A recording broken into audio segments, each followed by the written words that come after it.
ஆதி பாரதி சீரியலில் இன்றைக்கி ஒரு அட்டகாசமான எபிசோடு வந்திருக்கு. மரகதத்தை வெளுத்து எடுத்துட்டாங்கன்னு சொல்லலாம். நம்ம பாரதி செம்ம மாஸ் பண்ணிட்டாங்க. அதுக்கு முன்னாடி வீடியோ பிடிச்சிருந்துச்சுன்னா லைக் பண்ணிட்டு பாருங்கள் ஃப்ரெண்ட்ஸ். நீங்கள் எவ்வளோக்கு எவ்வளோ லைக் பண்ணுறீங்களோ அவ்வளோக்கு எவ்வளோ எனக்கு பேச மோட்டிவேஷனாக இருக்கும்.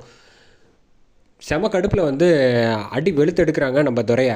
அடித்து முடிச்சதுக்கப்புறம் வந்துட்டுக்கு என்ன நினச்சிக்கிட்டு இருக்க மரகதம், இந்த மாதிரி வந்து இவனை வந்து நீ வெளியில் எடுத்து விட்டுட்டு வந்து மேற்கொண்டு பிரச்சனை பண்ணுறதுக்கு பாரதியோட வாழ்க்கையில் வந்து ஏதாவது பண்ணலான்ட்டு ஐடியா பண்ணி வச்சுருக்கியா? தொலைச்சி விடுவேன் தொலைச்சி அப்படின்னு சொன்னோன்னே மணி வந்து லைட்டாக கண்ணு காமிக்கிறாங்க. கண்ணு காமிச்சோன்னா அந்த செகண்ட் கேப்லேயே வந்து நைஸாக பின்னாடி வழியாக தப்பிச்சு ஓடிடுறாங்க.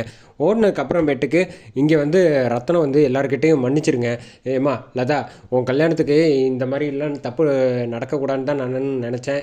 இவன் வந்துட்டான், பட் திஷ்டி கழிஞ்ச மாதிரி இருக்கட்டும். எல்லோரும் போய் காலையில் வந்து கல்யாணம் இருக்குல்ல, எல்லோரும் போய் ஃப்ரெஷ்ஷாக ரெடி ஆகணும்ல, போய் தூங்க நிம்மதியாக, எதுவாக இருந்தாலும் காலைல பார்த்துக்கலாம் அப்படின்னு சொல்லி ரத்தனம் வந்து மன்னிப்பு கேட்டு அனுப்பி விட்றாங்க. இந்த பக்கம் வெளியில் வந்ததுக்கப்புறமேட்டுக்கு துரை வந்து என்ன இது இப்படி மாட்டிக்கிட்டோமே அப்படின்னு பார்த்தா மேலேருந்து ஒரு உருவம் வந்து சிரிக்குது. சிரித்தோன்னு பார்த்தா மேலே பாரதி வந்து சிரிச்சுக்கிட்டு இருக்காங்க. நம்ம வாசுவா கீழே குனிஞ்சு பார்க்குறாங்க, பாரதி இருக்காங்க. ரெண்டு பாரதி எப்படி நிற்கிறாங்க, மேலேருந்து சிரிக்கிறாளே, எனக்கு ஒன்றுமே புரியலையே அப்படின்னு பயந்துக்கிட்டு அங்கேருந்து ஓடிடுறாங்க நம்ம வந்து துரை. அதுக்கடுத்தது பாரதிக்கு செம்ம கோவம் வந்துச்சு பாருங்கள். இது நம்ம எதிர்பார்க்காத ட்விஸ்ட்டு. வேகமாக உள்ளே போயிட்டு வந்து டோரை வந்து லேசாக சாத்தி வைக்கிறாங்க. சாத்தி வச்சுட்டு வெளுத்தெடுக்கிறாங்கன்னே சொல்லலாம் நம்ம மரகதத்தை. அத்தை என்ன நினச்சிக்கிட்டு இருக்கீங்க, நீங்கள்லாம் இப்படி பண்ணுவீங்கன்னு நான் கனவுல கூட நினச்சி பார்க்கல. உங்களை நான் எவ்வளோ மழை போல் நம்பினேன். இந்த வீட்டுக்கு வந்தப்போ என் மேலே எவ்வளோ பாசமாக இருந்தீங்க. அதனால தானே வந்து நான் எந்த ஒரு விஷயமும் வந்து உங்களுக்கு மனசு கோணக்கூடாதுங்கிறதுக்காக தானே துறையே நான் கல்யாணம் பண்ணிக்கிறதுக்கு சம்மதிச்சேன். அப்படி இருந்துமே நீங்கள் வந்து வாழ்க்கையில் வந்து என்னை வந்து இந்த மாதிரி கஷ்டப்படுத்துவீங்கன்னு நான் நினச்சி கூட பார்க்கல. துறை முன்னாடியே வந்திருக்கான்னு தெரிஞ்சிருந்தேன். ஏன் சொல்லாமல் மறைச்சிங்க, சொல்லுங்கள் அப்படின்னோடனே கரெக்டாக தனம் வராங்க. என்ன நீ எங்கள் அம்மாவையே கேள்வி கேட்குற? வாயை மூடிட்டு பேசாமல் இரு. நான் என் அத்தை கிட்ட பேசிகிட்டு இருக்கேன். தேவையில்லாமல் எங்கள் ரெண்டு பேருக்கு நடுவில் எல்லாம் நீலாம் வர தகுதியே கிடையாது, வாயை மூடு அப்படின்னோடனே என்னையே எடுத்து பேசுகிற அப்படின்னோடனே ஏச்சி வாயை மூடு அப்படின்னு சொன்னோன்னே என்ன சீ போவா, உனக்கெல்லாம் மரியாதையே கிடையாது, அவ்வளோதான் சொல்லிவிட்டேன். நீ இந்த வீட்டுக்கு வந்ததுலேருந்து இங்கே தானே இருக்கேன், நானும் பார்த்துக்கிட்டு தானே இருக்கேன். என்னையும் சரி தமிழையும் சரி நீ வந்து என்னென்ன வார்த்தை சொல்லி சொல்லி ஊசியால் குத்துற மாதிரி எவ்வளோ கஷ்டப்படுத்தியிருக்கேங்களே, எல்லாம் தெரியாமல் நினச்சிக்கிட்டியா? நான் உன்னெல்லாம் கேள்வி கேட்கக்கூடாதுங்கிறது வந்து இத்தனை நாள் வந்து போனால் போதுன்னு விட்டுருந்தது காரணமே எங்கள் அத்தையும் மாமாவும் கஷ்டப்படக்கூடாதுங்கிறதுக்காக. இனிமேட்டெல்லாம் ஒன்றுட்டெல்லாம் நான் பேச்சே கிடையாது, அவ்வளோதான் சொல்லிட்டேன். உனக்கு எனக்கு பேச்சே கிடையாது, வாய் மூட்டு பேசாமல் ஓரமாரு அப்படின்னு சொல்லிட்டு மரகதத்தை வந்து மறுபடியும் கேள்வி கேட்க ஆரம்பிச்சிடுறாங்க. சொல்லுங்கள் அத்தை அப்படின்னா, பாரதி நீ இந்த மாதிரி பேசுகிறதெல்லாம் ரொம்ப தப்பு. எப்படி அத்தை உங்களுக்கு வந்து நீங்கள் துரை பக்கம் வந்து துணைக்கி போனீங்க? நீங்கள் அவன் வந்திருக்கான்னு முன்னாடியே சொல்லியிருந்தா எந்த பிரச்சனையும் இல்லாமல் நம்ம பேசி அனுப்பி விட்டுருக்கலாம்ல. அதை விட்டுட்டு நீங்கள் வந்து உண்மையை மறைச்சி எனக்கு எதிராக நீங்கள் இப்படிலாம் நிற்பீங்கன்னு நான் நினச்சி கூட பார்க்கல. இன்னொரு பாரதி நீ ரொம்ப அதிகமாக பேசுகிறேன்னு. அப்படி தான் பேசுவேன் அத்தை. இதுக்கப்புறமெல்லாம் என் வாழ்க்கையில் வந்து பேசாமலாம் இருந்தேன்னு வச்சுக்கோங்க. இதோட ஒரு முட்டாள்தனம் வேறு எதுவும் கிடையாது.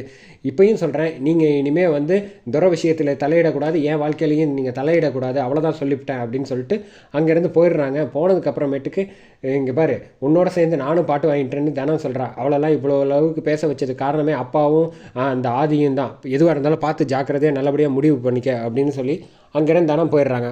அதுக்கு அடுத்த நாள் வந்து ரெடி ஆகிட்டு இருக்காங்க நம்ம ஆதி வந்து கேசவனும் வந்து எங்கடா ரெடி ஆகிட்டு இருக்கேன், இன்னும் எவ்வளோ நேரம்? இவ்வளோ நேரம் கண்ணாடி முன்னாடி நீ தானே ஆதி நின்றுக்கிட்டு இருந்த, நான் இப்போ தான் வந்து 2 நிமிஷம் கூட ஆகலை, அதுக்குள்ளே ரெடி ஆகலான்னு கேட்குறியா? இந்த கல்யாணம் எனக்கு தான், உனக்கு ஞாபகம் இல்லை இருக்கா அப்படின்னோடனே சாரி நான் போய் பார்த்துட்டு வந்துடுறேன், பொண்ணு ரெடி ஆகிடுச்சா? நீ பொண்ணு ரெடி ஆகிடுச்சான்னு பார்க்க போறியா இல்லை வந்து பாரதி ரெடி ஆகிட்டாலான்னு பார்க்க போறியா அப்படின்னோடனே சரி இப்போ கரெக்டாக கேட்ச் பண்ணிட்டேன் பாயிண்ட்டை, நான் அங்கே பாரதியை பார்க்க தான் போகிறேன் அப்படின்னு சொல்லிட்டு லதா ரூமுக்கு போகிறாங்க. லதா ரூமில் போய் பார்த்தா பாரதியை வந்து கண்ணில் காட்டாமல் மறைச்சிக்கிறாங்க.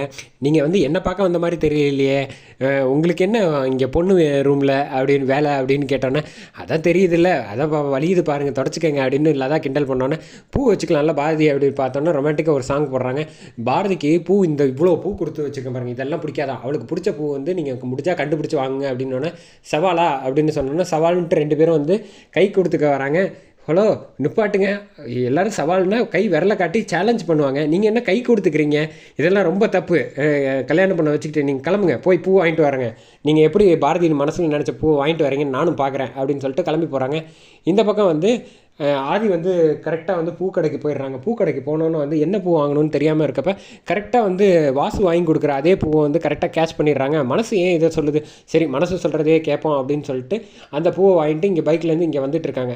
அந்த சமயத்தில் தான் மரகதம் மறுபடியும் வந்து லதா அம்மா கிட்ட வந்து வழக்கம் போல் வந்து ஏற்றி விட்றாங்க. உங்களுக்கு ரொம்ப பெரிய மனசு, நான் சொல்லியும் கேட்காம நீங்கள் வந்து லதா கூடயே இருக்க வைக்கிறீங்க பார்த்தீங்களா, நீங்கள் ரொம்ப நல்லவங்களாக இருக்கீங்க அப்படின்னு சொல்லி மறுபடியும் ஸ்க்ரூ ஏற்றுற மாதிரி ஏற்றிக்கிட்டு இருக்காங்க. இந்த பக்கம் வந்து கரெக்டாக ஆதி வந்துடுறாங்க. வந்தோடனே அந்த பூ இருக்குல்ல, அந்த பூவை வந்து வாங்கலையில் எப்படியும் ஆதியால் கண்டுபிடிச்சி வாங்கவே முடியாதுன்னு லதா பேசிகிட்டு இருப்பேன். கரெக்டாக வந்து அந்த அந்த பூவை எடுத்துகிட்டு வந்து கொடுக்குறாங்க.